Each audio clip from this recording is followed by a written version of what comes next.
feeling mood day.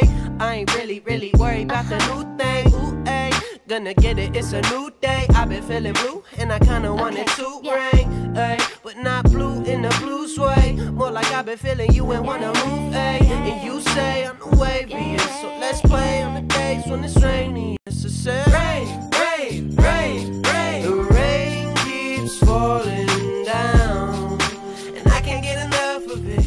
I can't get enough of it.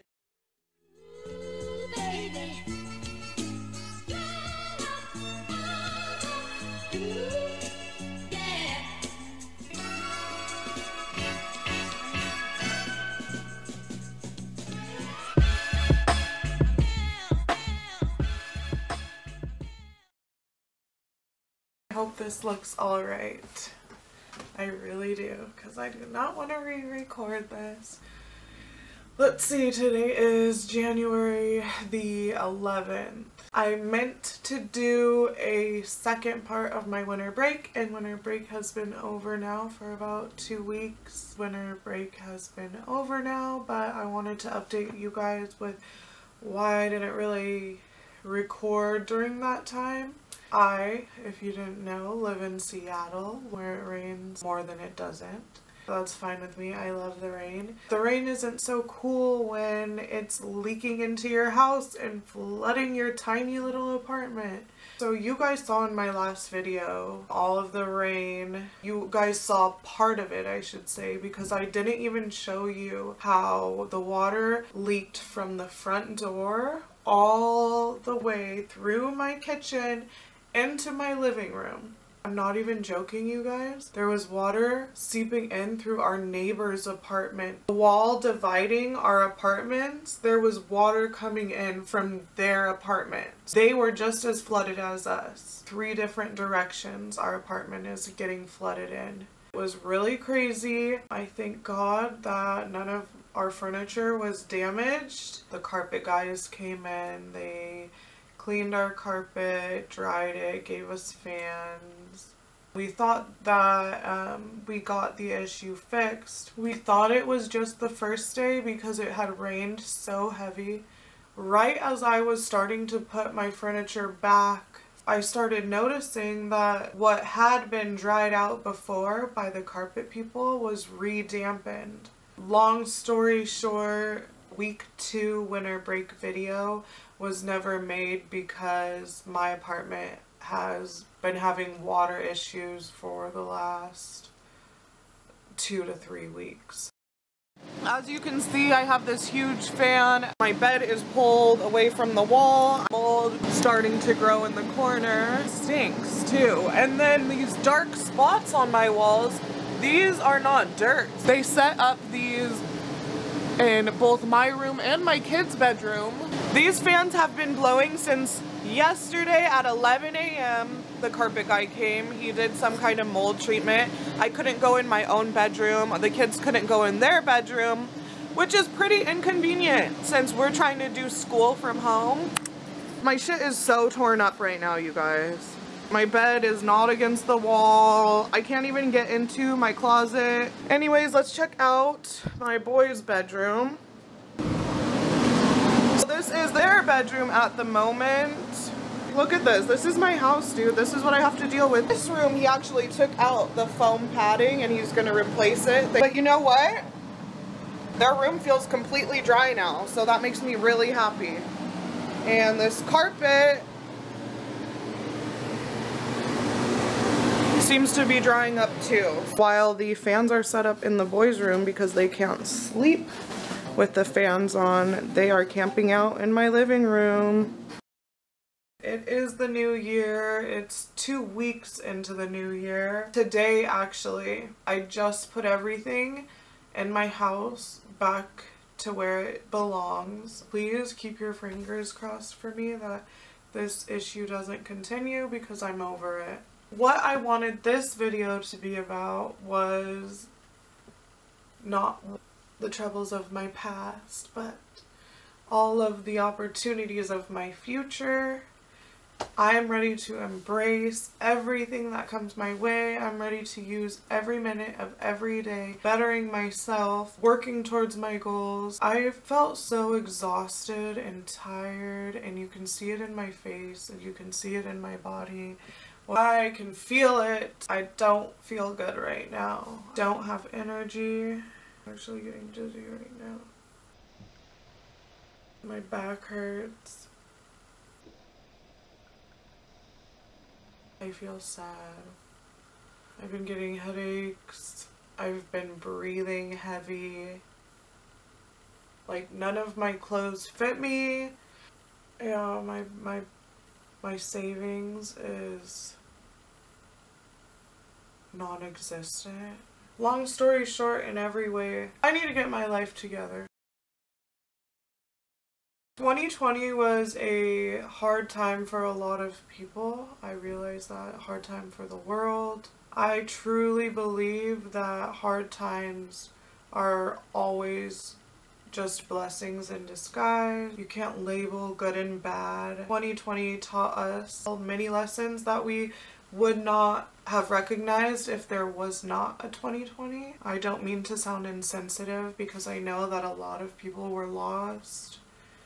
But I also recognize that a lot of people's eyes have been opened to realizing that we can't just believe everything we hear. We can't just have blind trust in what we call a government. That people's priorities have been twisted and manipulated, and the corruption is so apparent it's hard to ignore at this point.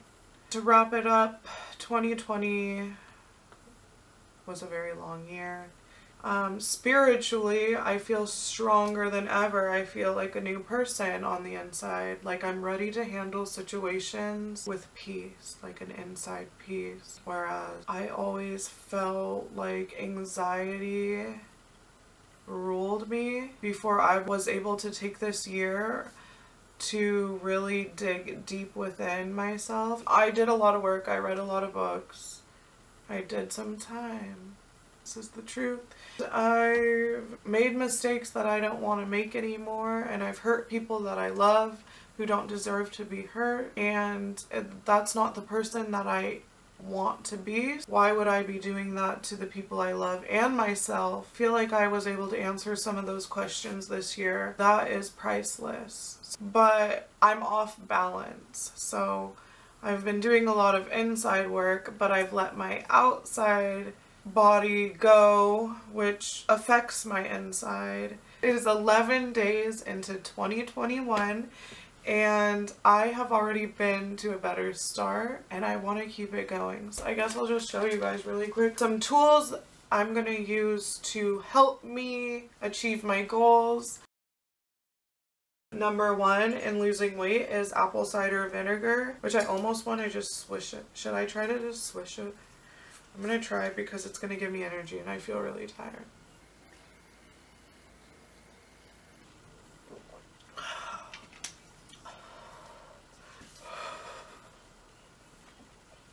So one shot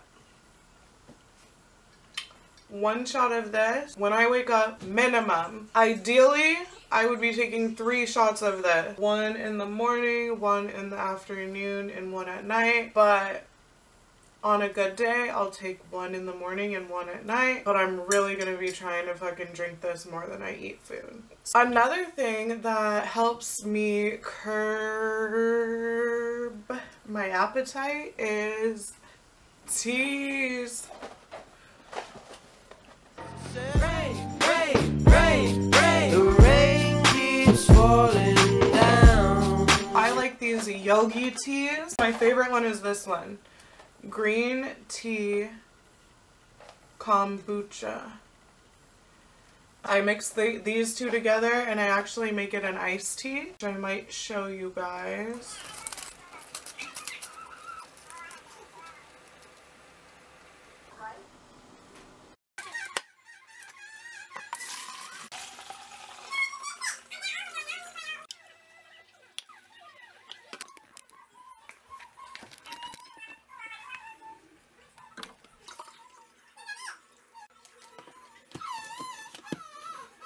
When I'm feeling hungry and I don't want to drink water, then what I'll do is I'll drink some iced tea, which I sweeten with honey, and it's so good. And I really like these because they have little, oh, you can't see, but on the tea bag has little fortunes that are really cute and brighten my day. After I make my iced tea, I freeze the tea bags. What I've been starting to do is use the tea bags under my eyes in the morning to help with like the darkness and the swelling under my eyes, and then I'll apply my makeup, and I really do think it's been making a difference. This one, Breathe Deep, which I love. I would compare it to when you use Vicks under your nose or on your chest and you can just breathe really deep. That's how you feel when you drink this tea. No joke. I love it. And then I have this Sweet Tangerine Positive Energy, which me and my 10-year-old son have been drinking in the mornings. And it's like citrusy and it wakes you up, and it really does give you positive energy. Tea is a really great substitute for when you're feeling hungry. A lot of the time you're feeling hungry, you're just dehydrated, and maybe you don't want to drink plain water. Tea is what I love. Another tool that I use, really obvious, protein. I like an organic, preferably plant-based protein. I got this chocolate one and I really didn't love it. If it was vanilla, it would be gone by now, but it's not bad. I like to drink my protein shakes after my workout. Everybody's different, and I don't know if one way is better than the other to drink it before or after. I'm always hungry after my workouts. I feel less guilty drinking a shake than like eating a meal right after I work out. I also have this creatine if you're gonna be lifting weights or doing shit that makes you sore. You know, when you're tearing your muscles, creatine helps for faster recovery. Like, don't have anything in front of me to tell you more about this, but I have done research and I know that like what I'll do, it's very small. You do not need very much at all, but I could add this to a protein shake, or I could add it to like a pre-workout, or I could even add it in a yogurt or oatmeal. But if your muscles are feeling sore, you just need like a tiny bit of this. I have physically felt it help me recover quicker when I was working out regularly. And then this is my pre-workout. So this is just like body performance. Oh no, this is more, let's see what it is. No, this is just more creatine. I don't know, I have two. Honestly, out of the Beachbody creatine or the 6-star one, I definitely recommend this one. I'm not that picky. Like, when I run out of this, I'm sure I'll use this too. Where's my phone? So it says, creatine increase lean muscle mass and help muscles recover more quickly. That's what I said. It can help athletes achieve bursts of speed and energy. Yeah, creatine, another source of energy. One thing that I really like to use, which I can't show you guys because I don't have right now, is a pre-workout, which I usually, it's just like something fruity. I mixed it with water. Some people don't like pre-workouts. I'll use every ounce of that energy and just put it towards anything I need to get done. It doesn't even always have to be a workout because sometimes I just need that energy. Supplements such as caffeine, pre-workouts, protein shake, apple cider vinegar. Those pre-workouts can get you sweating. That's a good time to use a waist trainer. This isn't cute. This is specifically for working out and sweating in. I usually put these on when I'm doing cardio, running. I would definitely use this a lot in the gym. I don't even want you guys to know that. But I am in my first waist trainer size again right now.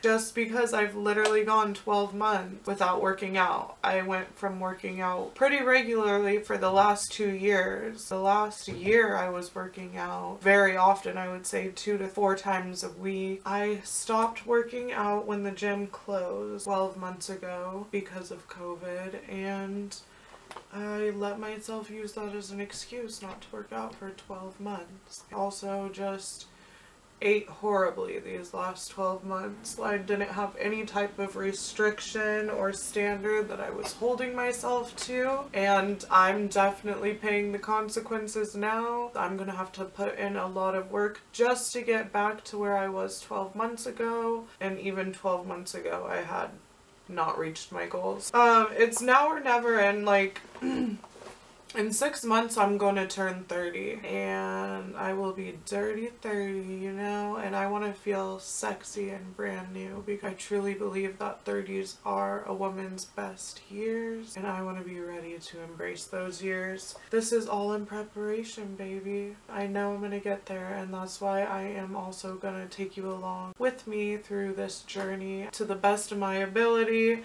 I'm using my YouTube. It's not like I have a whole bunch of followers, but still, if I'm going to be posting on here that I'm going to do this and that, it's another way to hold myself accountable, because I know it's going to work as motivation in my little fucked up mind. Vlogging, my online journaling kind of is how I see this. I want to really keep it one video every week. I need to be posting something. I need to hold myself accountable. I need to not let outside circumstances affect what I really want and what I know is going to propel me towards achieving my personal goals. So, not that I want to hold expectations, but I need to put in the work to get where I want to be. The really obvious one that I have not yet mentioned is water intake. Plan on buying a really big, cute one that I can fill up every day and be like, no matter what, I'm gonna drink this much water. So I'll keep you tuned when I get that water bottle. Right now, this is what I'm using. My little cute Puma workout bag. In here, I keep my fit log. Let's see the last time I worked out. The last time I worked out was February 8th of 2020. It was a Saturday. I worked out from 6:30 to 8 o'clock p.m. and I worked on my arms and legs. I did a 10-minute run on the treadmill too. Look at that. This is where I will be logging my workouts. I use this as a tool. It's another way to keep me motivated, because I want to fill this little baby up. And I will fill this little baby up. It has a space in here where you can write your goals. Here you can track your progress. November 26th of 2019. Oh! There's my weight right there. We're gonna keep that confidential. I'm gonna start tracking this with you guys. How about that? I don't have a scale though, but what I will be tracking is my measurements. Weight doesn't really mean that much. I want to build muscle. I want to thin out in the right places, but I also just want to be really thick. Tracking weight is kind of irrelevant. I'm going to track my measurements, measuring around my trouble areas, like around my arms, my bust, my waist, my hips, around my thighs, and maybe around my calves, because I'm trying to build some miracle calves. I have to build them from scratch. This will be new to me because I have to do this all from home. I used to find motivation in getting away from the house and the kids for a minute. Now I'm going to have to find that space here in my home. So we'll see how it goes, but I really have all the tools in my handy dandy bag that I think I'll need, and I'll be showing you guys my workouts and tracking it with you, and I'm really excited about that. Fitness is not everything, of course, in this new year, because that is just one aspect of myself. I want to continue growing in every way that I can. I'm going to sign myself up this year for a Spanish class. I have a lot of Mexican family through my children, so it would benefit me and the relationships in my life to learn the language, because it's a struggle having to use a translator. A lot of things are lost in translation. I don't know yet if that's going to be something I do independently, or if I might have my older son Elijah, he's 10. We might sign up and do Spanish together. Then I have somebody to practice with too. Let me look at my notes. I have a lot of ideas in my YouTube journal, which is what this is. Anything YouTube related, or if I feel like, oh, that might be a good video, I just jot it down in my notebook. It's 9:18, you guys. I'm getting tired. I've already actually started trying to eat healthier. I've been eating a lot of salads. I made lentils the other day.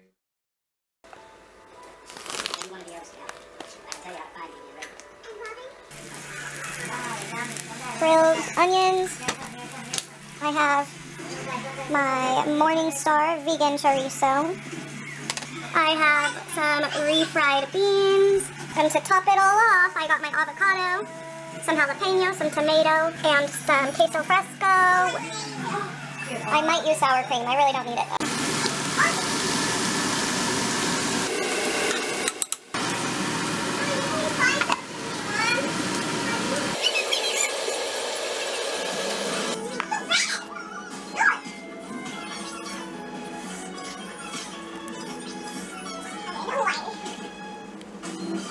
I really want to cut back on my meat intake. It's far-reaching to tell myself I'm going to be a full vegan, which I do aspire one day to be, but baby step, this year I will be taking those baby steps. A meat-centered meal that I can learn a healthy vegan substitution for. I'm going to be trying that too. I want to cut bad habits. So one of the bad habits that I started, besides drinking excessively, the worst habit that I picked up in 2020 was smoking cigarettes again, which I haven't done since I was like in high school, before I had my children. I didn't buy cigarettes, I just would smoke them occasionally when they were around. Now I find myself like buying cigarettes, and that's so gross. Like, I don't even like saying that I spend like buy poison. It's not cute. Yeah, I'm just gonna use this year towards bettering myself and bringing you guys along with me, and mentally, spiritually, physically, financially, just growing. Those are my goals.